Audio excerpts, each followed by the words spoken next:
এখন গণতন্ত্রের টর্চ বেয়ারার হচ্ছে তারেক রহমান সাহেব। সমস্ত জাতিকে উনি ঐক্যবদ্ধ করে ফ্যাসিস্ট মুক্ত করতে সক্ষম হয়েছেন সেই গণতন্ত্রের টর্চ বেয়ারার হিসাবে। গণতন্ত্রের যে মশাল শহীদ জিয়া হাতে নিয়েছিলেন সেই মশাল বেগম খালেদা জিয়া দীর্ঘ সময়ে সেই মশাল বহন করেছে গণতন্ত্রে।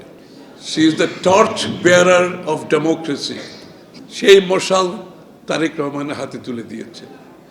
এখন গণতন্ত্রের টর্চ বেয়ারার হচ্ছে তারেক রহমান সাহেব।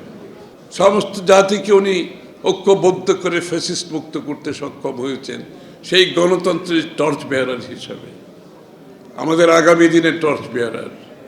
তাই আমাদেরকে যেটা করতে হবে, আমাদের মানদণ্ড উঁচু রাখতে হবে। আপনারা তো সবাই শিক্ষিত মানুষ, এই কথাগুলো আমি বলছি। জাতিকে শৃঙ্খলিত করতে হবে, শৃঙ্খলা আনতে হবে। আমি খুব খুশি হয়েছি মিটিংটা আজকে 1 ঘন্টায় শেষ করে দিয়েছি। এটা বিরাট শৃঙ্খলা এনেছেন আজকে আপনারা, আমি ধন্যবাদ জানাচ্ছি আপনাদেরকে। জাতির মধ্যে শৃঙ্খলা আনতে হবে, মানদণ্ড উঁচু রাখতে হবে, উপরে থাকতে হবে। টেকট্রা মিক্সার গ্রাইন্ডার ঝামেলা কমায়, সময় বাঁচায়।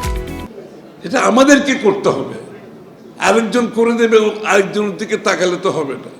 আমাদের প্রতিটি কাজে কর্মে আগামীর যে বাংলাদেশ হবে তারেক রহমান সাহেবের নেতৃত্বে আমাদের মধ্যে শৃঙ্খলা আনতে হবে, আমাদের মানদণ্ডে উঁচুতে নিতে হবে।